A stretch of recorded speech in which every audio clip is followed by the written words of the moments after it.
Assalamualaikum warahmatullahi wabarakatuh. Sebelumnya, yang terhormat kepada Ibu Naila Riza Umami sebagai dosen pengampu mata kuliah evaluasi pembelajaran dan teman-teman semuanya. Kami dari kelompok 7 akan mempresentasikan hasil diskusi kelompok kami yang beranggotakan saya sendiri, Rini Anggia Putri, akan mempresentasikan materi dari kelompok 7. Yang pertama ada kualitas instrumen tes.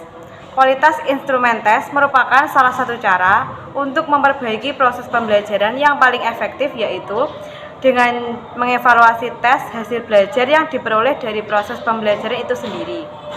Dengan kata lain, hasil tes tersebut diolah sedemikian rupa sehingga dari hasil pengelolaan itu dapat diketahui komponen-komponen mana dari proses pembelajaran itu yang masih lemah.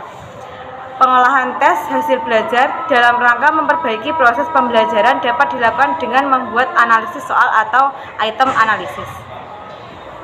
Yang selanjutnya ada uji validitas. Validitas tes perlu ditentukan untuk mengetahui kualitas tes dalam kaitannya dengan mengukur hal yang seharusnya diukur. Kata validitas dapat diartikan dengan ketepatan, kebenaran, keaslian atau keabsahan apabila kata valid itu dikaitkan dengan fungsi tes sebagai alat pengukur. Maka sebuah tes dikatakan valid apabila tes tersebut dengan secara tepat, secara benar, secara sahih, atau secara absah dapat mengukur apa yang seharusnya diukur. Yang selanjutnya ada macam-macam validitas. Yang pertama ada validitas tes. Validitas tes itu mencakup dua validitas, yaitu yang pertama validitas logis. Validitas logis mengandung arti logis atau penalaran.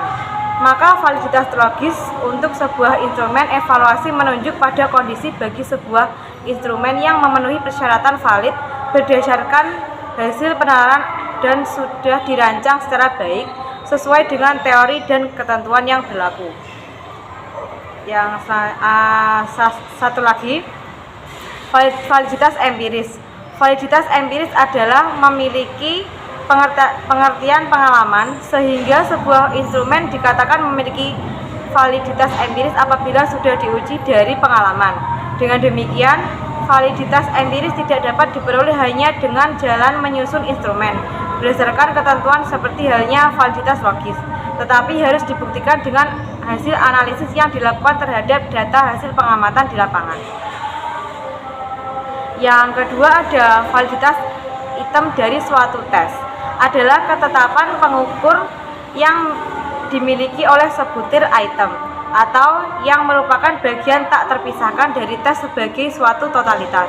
Dalam mengukur apa yang seharusnya diukur lewat butir item tersebut, sebenarnya setiap butir item yang ada dalam tes hasil belajar itu adalah merupakan bagian tak terpisahkan dari tes hasil belajar tersebut. Selanjutnya, teknik pengujian validitas item. Sebutir item dapat dikatakan telah memiliki validitas yang tinggi atau dapat dinyatakan valid jika skor-skor pada butir soal yang bersangkutan memiliki kesesuaian atau kesejajaran arah skor total. Di sini berkedudukan sebagai variabel terikat atau dependent variabel, sedangkan skor item berkedudukan sebagai variabel bebas atau independent variabel. Sebutir soal dapat dinyatakan valid apabila skor butir yang bersangkutan terbukti mempunyai korelasi yang positif yang disignifikankan dengan skor totalnya.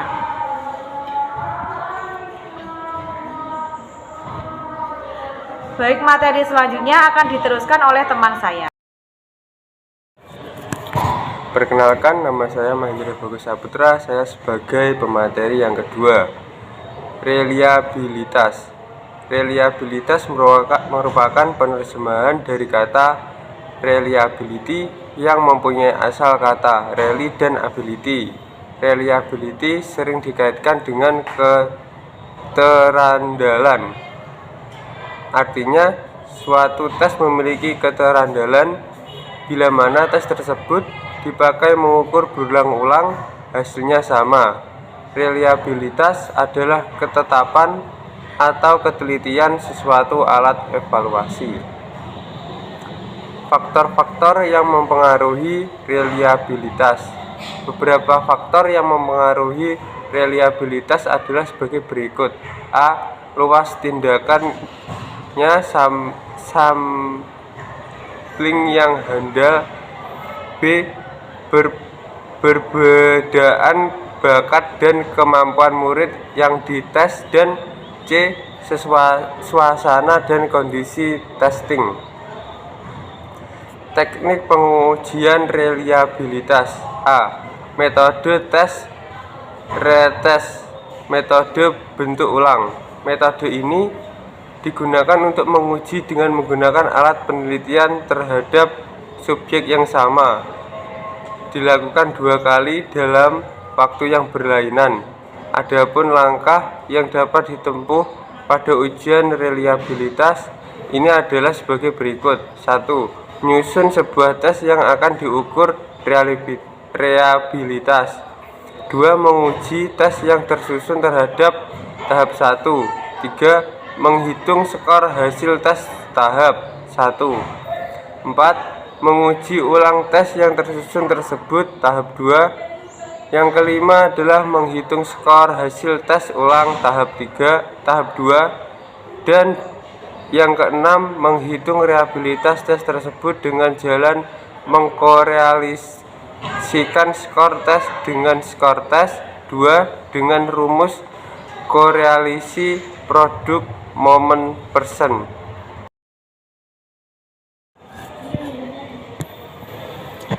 Pendekatan equivalent form reliability (bentuk paralel). Pendekatan ini dipakai dengan 2 bentuk tes yang sama yang dilaksanakan oleh satu kelompok pada waktu yang sama. Bentuk-bentuk tes itu sama dalam arti bahwa tes itu disusun untuk mengukur kemampuan yang sama. Adapun langkah yang ditempuh adalah sebagai berikut. Yang pertama, menyusun 2 buah tes yang ekuivalen. Yang kedua, menyusun 2 tes tersebut dalam waktu yang bersamaan atau beriringan. Yang ketiga, memberikan skor hasil tes yang telah diujikan disusun dengan memisahkan antara tes A dengan tes B. Dan yang keempat, mencari koefisien stabilitas kedua tes (A dan B) dengan jalan mencari korelasinya melalui rumus korelasi produk momen. Pendekatan split half. Metode ini dipakai untuk digunakan dalam rangka menentukan reliabilitas dengan jalan melakukan pengukuran terhadap satu kelompok subjek, di mana pengukuran itu dilakukan dengan hanya menggunakan satu jenis alat pengukur. Dengan pelaksanaan pengukuran itu hanya dilakukan sebagai 1 kali saja. Adapun langkah secara umum yang ditempuh untuk mencari reliabilitas tes adalah: yang pertama, menyusun sebuah tes setidaknya jumlah nomornya genap sehingga bila dibelah jumlahnya sama. Yang kedua, mengujikan tes tersebut pada satu sampel. Yang ketiga, menghitung skor masing-masing peserta didik dalam 2 kelompok skor. Dapat dikelompokkan skor ganjil dan genap. Dapat pula dikelompokkan skor belahan atas dan skor belahan bawah. Yang keempat, mencari reliabilitas tengah tes dengan jalan mengkorelasikan kedua skor tersebut dengan rumus produk momen atau mencari deviasi pada belahan ganjil genap. Dan yang kelima, mencari reliabilitas satu tes penuh dengan menggunakan rumus Spellman-Brown, rumus Flanagan, dan rumus Rulle. Perkenalkan, saya Diah Wikansanto Saning Tias. Saya menjadi pemateri ketiga. Selanjutnya adalah internal konsistensi. Untuk mengukur koefisien konsistensi dapat digunakan pendekatan yang tidak membelah tes menjadi dua.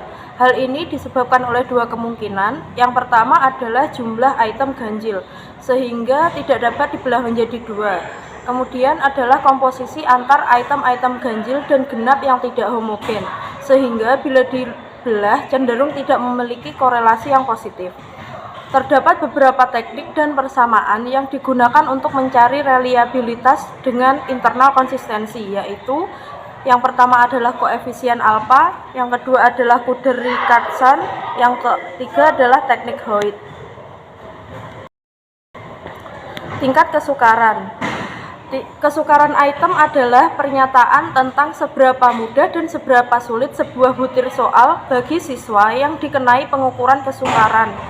Adalah seberapa besar tingkat kesulitan atau kesukaran suatu soal yang ditunjukkan dengan persentase siswa yang menjawab benar terhadap butir soal tersebut. Kemudian ada teknik analisis tingkat kesukaran.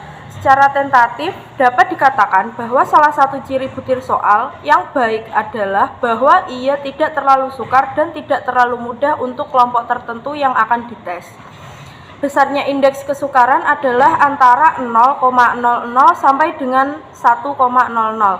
Artinya, suatu soal yang indeks kesukarannya 0,00 menunjukkan bahwa soal itu terlalu sukar. Sebaliknya, suatu soal yang indeks kesukarannya 1,00 menunjukkan bahwa soal tersebut terlalu mudah.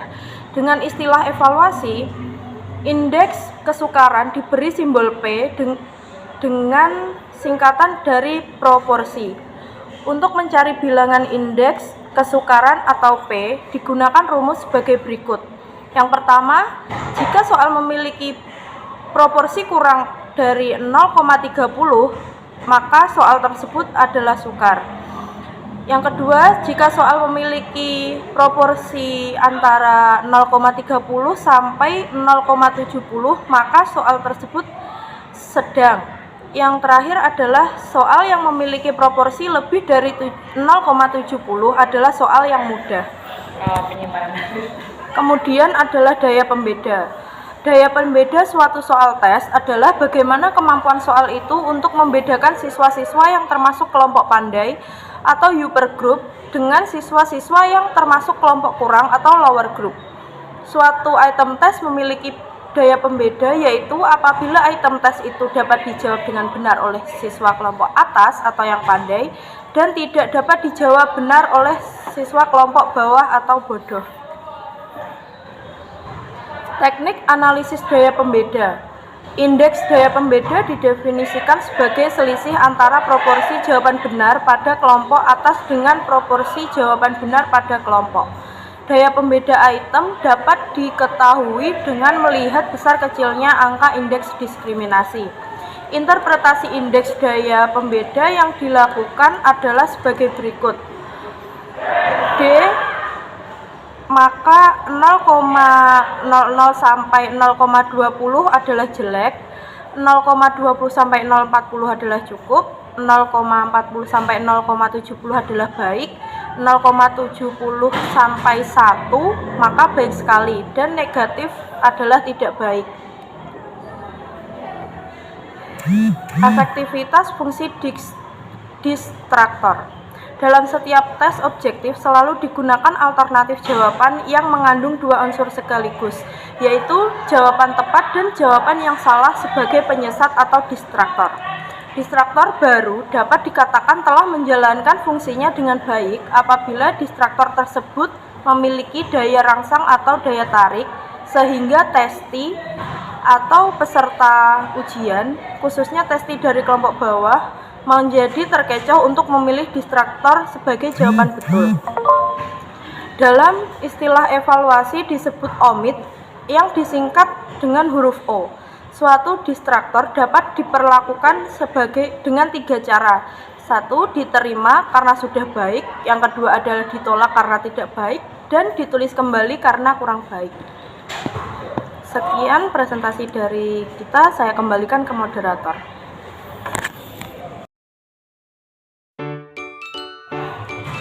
Itu tadi hasil pemaparan materi dari kelompok 7. Apabila ada kurangnya, mohon maaf sebesar-besarnya. Wassalamualaikum warahmatullahi wabarakatuh.